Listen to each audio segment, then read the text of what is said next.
بسم اللہ الرحمن الرحیم۔ السلام علیکم ورحمۃ اللہ وبرکاتہ۔ محترم ناظرین و سامعین اکرام، میں اسلامک گیان کی جانب سے فن نحو کورس کا 8واں ویڈیو لے کر آپ کے سامنے حاضر ہوا ہوں۔ آج کا سبق کلمے کی دوسری تقسیم معرب اور مبنی کے بارے میں ہوگا۔ آگے بڑھنے سے پہلے گزارش ہے کہ ہمارے یوٹیوب چینل کو سبسکرائب کر لیں تاکہ آپ ہماری ہر نئی ویڈیو سے باخبر رہ سکیں۔ نیز ہمارے واٹس ایپ گروپ اور چینل سے بھی منسلک ہو جائیں تاکہ تمام اپڈیٹس اور اہم معلومات بروقت آپ تک پہنچ سکیں۔ لنکس ڈسکرپشن میں دے دیے گئے ہیں۔ اب چلتے ہیں سبق کی طرف۔ کلمے کی ایک قسم تھی اسم، فعل اور حرف۔ دوسری قسم ہے کلمے کی اقسام آخری حرف کی تبدیلی کے اعتبار سے، وہ ہے معرب اور مبنی۔ معرب کسے کہتے ہیں؟ اس کی تعریف سن لیجئے۔ معرب وہ کلمہ ہے جس کا آخری حرف عامل کے بدلنے کی صورت میں تبدیل ہوتا رہتا ہے۔ عامل کس کو کہتے ہیں؟ عامل وہ ہے جو معرب کے آخر میں تبدیلی کا باعث بنتا ہے، یعنی معرب کے آخر میں جو تبدیلی ہوتی ہے وہ اسی عامل کی وجہ سے ہوتی ہے۔ ایک چیز ہے اعراب۔ اعراب کس کو کہتے ہیں؟ اعراب یہ وہ تبدیلی ہے جو معرب کے آخری حرف میں ہوتی ہے، جیسے رفع، نصب اور جر، یعنی معرب کے آخری حرف پر جو تبدیلی ہوتی رہتی ہے اس کا نام اعراب ہے۔ اب مثالیں سن لیجئے۔ جاء زید، یہاں زید مرفوع ہے اور اس پر رفع کا اعراب زیدن کی شکل میں ظاہر ہے، یعنی دو پیش کی شکل میں ظاہر ہے۔ رأیت زیدن، یہاں زید منصوب ہے اور اس پر نصب کا اعراب زیدن یعنی دو زبر کی شکل میں ظاہر ہے۔ مررت بزیدن، یہاں زید مجرور ہے اور اس پر جر کا اعراب زیدن یعنی دو زیر کی شکل میں ظاہر ہے۔ ان مثالوں میں زید معرب ہے اور ہر جگہ اس کا آخری حرف یعنی دال تبدیل ہو رہا ہے۔ اب رہی بات مبنی کی۔ مبنی کس کو کہتے ہیں؟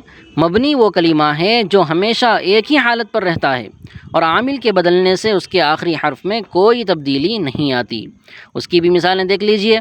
جاء ھذا، ھذا مبنی ہے اور مرفوع ہونے کے باوجود اپنی اصل حالت میں ہے۔ جاء کا فاعل ہے، فاعل مرفوع ہوتا ہے لیکن اس کے باوجود اس پر کوئی اعراب ظاہر نہیں ہو رہا ہے۔ رأیت ھذا، یہاں ھذا منصوب ہونے کے باوجود اپنی حالت نہیں بدلتا، یعنی اپنی اصلی حالت پر ہی وہ باقی ہے۔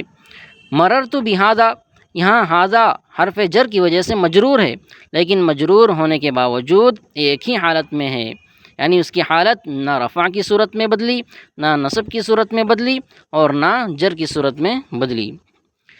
خلاصہ سن لیجئے۔